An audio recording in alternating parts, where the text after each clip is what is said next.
കാലപ്രവാഹത്തിൻ്റെ കുത്തൊഴുക്കിലെ കൈമോശം വരാതെ മലയാളികൾ ഒരു നിധി പോലെ സൂക്ഷിക്കുന്ന ഒരു ഉത്സവമാണ് ഓണം. സ്നേഹ സാഹോദര്യങ്ങളുടെ ഉത്സവമായ ഈ ഓണാഘോഷങ്ങൾക്ക് ഈ പൊന്നോണ മഹോത്സവത്തിന് പൊൻപ്രഭയേകി നമുക്കിന്ന് പൂക്കാലവും കൂടെ വന്നണഞ്ഞിരിക്കുകയാണ്. മലയാണ്മയെ സംബന്ധിച്ചിടത്തോളം മലയാണ്മയുടെ തേജസ് ഉത്തിജ്വലിക്കുന്ന ഉത്സവം തന്നെയാണ് നമ്മുടെ ഓണം. ഓണത്തെപ്പറ്റി പറയുമ്പോൾ ലോകത്തിൻ്റെ നാനാഭാഗങ്ങളിലുള്ളവർ വളരെ ഉത്സാഹത്തോടു കൂടി ആഘോഷിക്കുന്ന ഒരു ഉത്സവമാണ് ഓണം.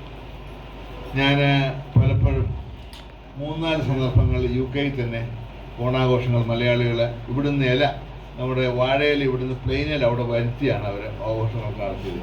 ഒരു 3-4 പ്രാവശ്യം ഞാൻ അറ്റൻഡ് ചെയ്തിട്ടുണ്ട്. അപ്പം ആ മലയാളികൾ അവിടെ അവരുടെ ഒത്തൊരുമ, ആ ഒരുമയാണ് എന്നെ ഏറ്റവും കൂടുതൽ സന്തോഷിപ്പിച്ചിട്ടുള്ളത്. അതുപോലെ 2024 ഏകദേശം 1 വർഷം മുമ്പ് ഈ പൊന്നോണ നാളുകളിൽ ഈ ഏകദേശം കഴിഞ്ഞ വർഷം 2024 ഈ സെപ്റ്റംബർ മാസത്തിൽ ഓണാഘോഷങ്ങൾ ഞാൻ പങ്കെടുത്തത് നമ്മുടെ ജമ്മു കാശ്മീരിൻ്റെ തലസ്ഥാനമായ ശ്രീനഗറിലെ മൂൺ വ്യൂ ഹോട്ടലിൽ വെച്ചായിരുന്നു. മോൺ മഹാർ എന്ന് പറഞ്ഞ സ്ഥലത്ത് 1000-ഓളം മലയാളികളാണ് അവിടെ വന്നത്. ആ 1000-ഓളം മലയാളിയുടെ ഒപ്പം ഇരുന്ന് അടപ്രഥവും പായസവും കഴിച്ച് ഇന്നും എൻ്റെ മനസ്സിൽ നിൽക്കുന്നു. ഗ്രഹാതുരത്വത്തോടു കൂടി തന്നെ ഞാനത് ചിന്തിക്കുകയാണ് അതേപ്പറ്റി. നമ്മളെ സംബന്ധിച്ചിടത്തോളം കാഴ്ച പരിമിതരായ നമ്മുടെ ഈ സഹോദരങ്ങൾക്ക് വേണ്ടി കേരളത്തെ അങ്ങോളം ഇങ്ങോളം ഉൾക്കൊള്ളലിൻ്റെയും കരുതലിൻ്റെയൊക്കെ സന്ദേശം തരുന്ന ഈ സ്ഥാപനത്തിലും ഇന്ന് നാം ഇവിടെ ഓണം ആഘോഷിക്കുകയാണ്.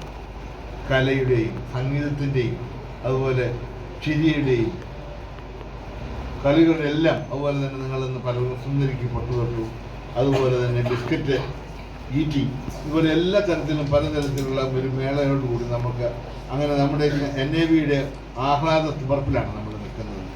അങ്ങനെ എല്ലാ തരത്തിലും മനുഷ്യ സ്നേഹത്തിൻ്റെയും ഒരുമയുടെയും 1000 വാടാമലരുകൾ നിങ്ങളുടെയൊക്കെ ഹൃദയത്തിൽ വിരിയട്ടെ എന്ന് പറഞ്ഞുകൊണ്ട് ഞാൻ എൻ്റെ വാക്കുകൾ ചുരുക്കുന്നു.